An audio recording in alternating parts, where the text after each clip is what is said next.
Hey, what's good? It's your boy MC. You know it's the usual deal. Thanks for downloading. Make sure you go to iTunes, subscribe, leave a rating and review. Make sure you subscribe everywhere. We're available anywhere you get your podcast. So tell your people, tell a friend.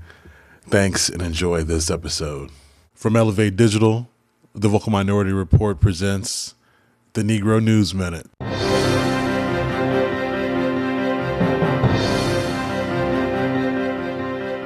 Dateline, Big Sky, Montana. Would you believe that I've actually been to Montana 3 times in my life? I think it's 3, maybe 4. Bozeman, Missoula, and some other places.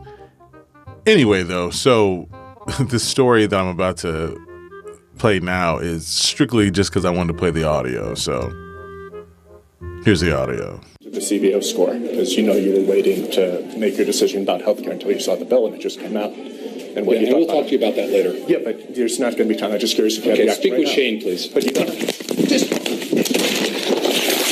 sick and tired of you guys. The last time you came here, you did the same thing. Get the hell out of here. Jesus. Get the hell out of here. The last guy did the same thing. You were the guardian? Yes, and you just broke my glasses. The last guy did the same damn thing. You just body slammed me and broke my glasses. Get the hell out of here.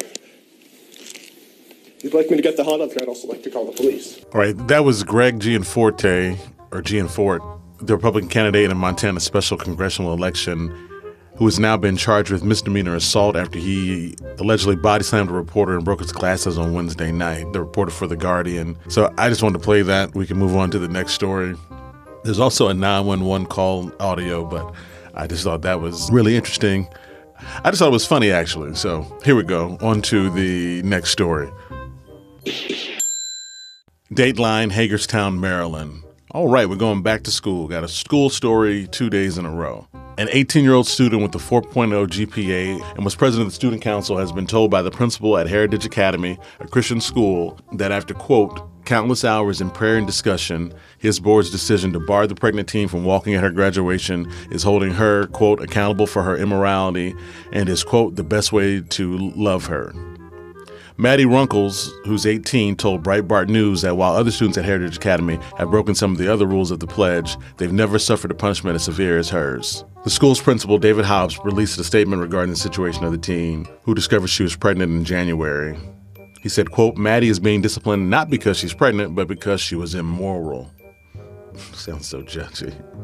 That was part of Hobbs' statement that he was posted on the school's website, explaining that the students at the school signed a scripturally based pledge that states they will protect their bodies by, quote, abstaining from sexual immorality and from the use of alcohol, tobacco, and illegal drugs. It says Heritage is also pleased that she has chosen not to abort her son. However, her immorality is the original choice she made that began the situation. Runkles, who's at the center of this, said Hobbs initially decided he would tell the entire school that she had broken the rule about premarital sex. She was also stripped of her leadership positions and informed she would not be able to complete her senior year at school, but would finish her classes at home. That really doesn't sound too bad to me, but, I haven't been 18 trying to raise a baby either and being shunned at my church school, so. Runkles said she decided, however, that she wanted to publicly confess to the school herself about her pregnancy. She made her confession with her father at her side.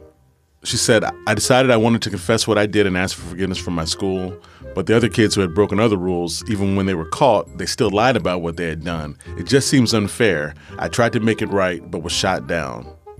Subsequently, Runkle's parents and about 25 classmates and other parents appealed to Hobbs, the principal, asking that she be permitted to remain in school and graduate with her classmates. Ultimately, after several days of suspension, she was told she could return to school to complete her classes, but she would still be prohibited from graduating with her class. Boy, man. You just don't want to show the pregnant girl on stage. I guess like you don't want to show the black kids with their ethnic hair in yesterday's story in Boston.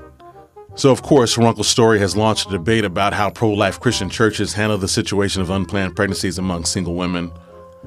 The study posted in November of 2015 at CareNet found that more than 40% of women who had an abortion regularly attended church. I found that interesting. And then I also found this interesting. Vice President of Lifeway Research, Scott McConnell, said, the results suggest that a church culture is lacking grace. Among those women who have had an abortion, here's some stats for you. 2/3, 65%, Say church members judge single women who are pregnant. I can see that. I've seen that actually in the church. A majority, 54%, thinks churches oversimplify decisions about pregnancy options. Fewer than half, 41%, believe churches are prepared to help with decisions about unwanted pregnancies. He said, quote, women are perceiving judgment from the church, and that's probably partly because there are clear teachings in the Bible, including about how and why we make judgments. However, if they don't start experiencing something different than what they've seen in the past, these numbers aren't going to change.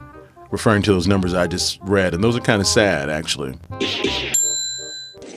Jake, go ahead and bounce on me. Get up out of here. We got your back. What? Just like that. Oh, no, you didn't. Wait a minute. No, you did. Hey, Jake! Hey! Jake! Jake! Jake! Come back here! Jake! You disloyal, fool-ass, bitch-made punk. Jake! I need my money! Jake! Oh, you motherfuckers. Okay. All right. I'm putting cases on all you bitches. Huh? You think you can do this shit? Jake! You think you can do this to me? You motherfuckers will be playing basketball in Pelican Bay when I get finished with you. Shoe program, nigga. 23-hour lockdown. I'm the man up in this piece. You'll never see the light of day. Who the fuck you think you fucking with? I'm the police. I run shit here. You just live here. Yeah, that's right. You better walk away. Go on, walk away, because I'm going to burn this motherfucker down. King Kong ain't got shit on me. Dateline, Crescent, California. See, speaking of more audio that I just wanted to play. So, Pelican Bay State Prison officials are investigating an incident that sent 8 officers to the hospital with injuries. The California Department of Corrections and Rehabilitation said in a news release on Wednesday that a total of 8 California prison guards and 7 inmates were taken to hospitals after a fight between 2 inmates Wednesday quickly raged out of control into a riot that took live ammunition to stop. Officials say a fist fight started around 10:25 a.m. Staff tried to subdue the 2 inmates who were fighting, then a large group of inmates from various areas of the yard ran toward the incident. The officers were overwhelmed as the inmates started attacking them. Officers from 3 armed posts used lethal force to stop the attacks, firing a total of 19 .223 rounds and the Mini 14 rifle and 3 40mm direct impact rounds. The report from the Department of Corrections says staff used chemical agents and batons to subdue the inmates as well. However, they refused to stop fighting, so that's what led to the lethal force being used. 2 inmate-made weapons were recovered, however, it does not appear at this time that they were used in the attack. 5 of the 7 injured inmates suffered gunshot wounds, according to prison officials. One of the inmates was airlifted to a different hospital for a higher level of care. Terry Thornton, a spokeswoman for the California Department of Corrections and Rehabilitation, told the Associated Press, where we got most of the story from.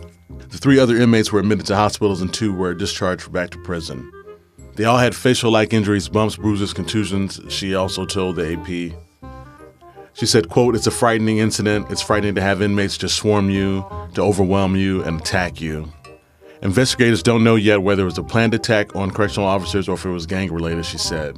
Just for a little bit of context, in addition to the clip from Denzel, the King Kong speech, Pelican Bay State Prison is located in Del Norte County. It's made of 2 maximum security facilities, 2 security housing unit facilities, a minimum support facility, and a short-term restricted housing unit. The prison opened in 1989 and currently houses approximately 2,000 inmates and employs approximately 1,300 people. 97 inmates were isolated in the disciplinary housing unit after the assault. Dateline, the USMexico Border. I love this headline from NPR News. President Trump's big wall is now just 74 miles long in his budget plan. It's going to be huge. It's going to be tremendous. Going to be the best wall. 74 miles? Come on now. So maybe it's a matter of semantics, but what do you all consider long? I'm just curious. You know, Texas alone shares more than 1,200 miles of border with Mexico. Trump has asked Congress for just $1.6 billion to start building 74 miles of barriers, after making the need for a wall along the USMexico border a central campaign theme, as we all know. If Congress approves the current request, 14 miles of old fencing in the San Diego sector would be replaced, and 60 miles of new structures would be built in the Rio Grande Valley of Texas, the region that has the heaviest illegal traffic. With the 74 miles of new barriers and the 654 miles of existing border fence, more than one-third of the southwest border would be covered. Now, I've heard over and over again that literally boots on the ground is what's needed, both from Border Patrol agents and residents specifically in South Texas. They've made that very clear. Border Patrol officials have asserted that they're in favor of some new wall construction, so as long as it's part of a, quote, tiered approach that includes more agents, as I mentioned, and surveillance technology. Now, that whole surveillance technology is up for debate because I read that there's a congressman in Texas who's questioning the amount of dollars spent for the new high-tech equipment, saying that what they have there currently is sufficient. So we'll have to see how that goes, because part of Trump's new budget has included a significant amount towards technology in addition to more people and, of course, the wall. Now, the request for the money for the wall is far less than the $21.6 billion the Homeland Security Department had estimated the wall would cost. Still, Trump's request works out to $21.6 million a mile, or nearly $13,000 a yard for what's expected to be steel and concrete barrier. The White House has said that the wall will take years to build and that it plans to ask for additional construction financing or funding in later years. Still, the administration lowered its ambitions when skeptics in Congress questioned the cost and effectiveness of a barrier on the border. Some members of Congress not only oppose the wall, but say it would be imprudent to begin building while plans for the project are still incomplete. You think? Senator Claire McCaskill, a Missouri Democrat and who is the ranking minority member of the Senate Homeland Security and Governmental Affairs Committee, said, quote, "It continues to be irresponsible to start a multi-billion-dollar construction project that has ignited growing concern from members of Congress without knowing what it costs and where it is actually needed." Another very good point. Senator John Cornyn, a Texas Republican, has been critical of the border wall plan, saying that in some areas, other security measures such as additional Border Patrol personnel would make more sense. Someone I know just said that. Oh, I'm kidding. I heard that somewhere else, obviously. So Cornyn said, "When I hear the president talk about the wall, I think he is speaking metaphorically." Oh, now you tell us that. Boy, SMH, man.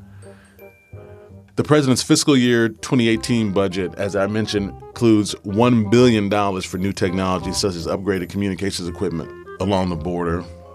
Meanwhile, U.S. taxpayers would fit the bill to begin construction for the wall currently. Trump had declared on the campaign trail that he would make Mexico pay for the wall, but Mexico continues to adamantly refuse Trump's insistence that it would reimburse the U.S. Treasury for the cost of the wall. Ildefonso Guajardo, Mexico's economic secretary, told NPR last month that President Enrique Peña Nieto, quote, "has been loud and clear. There's no way Mexico will pay for the wall."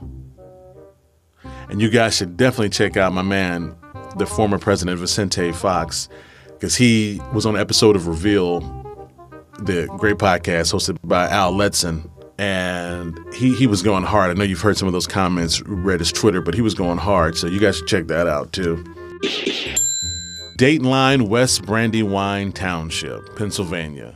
You know, sometimes I hear the word irony debated for its use, both proper and improper, but I do think this next story is ironic, so I'll let you all be the judge. 2 drug counselors were found dead at an addiction facility in southeastern Pennsylvania after overdosing on opioids. First responders were called Monday to Freedom Ridge Recovery Lodge in West Brandywine Township, a private group home and a halfway house for struggling drug addicts, according to the district attorney's office. The 6 recovering addicts who live at Freedom Ridge Lodge found the 2 live-in counselors in separate rooms, unresponsive, authorities said. The counselors were found with used needles and small baggies for heroin near their bodies. The baggies found at the scene were stamped with Superman and Danger and skull and crossbone logos. Investigators said preliminary toxicology reports from deceased counselors tested positive for heroin and fentanyl.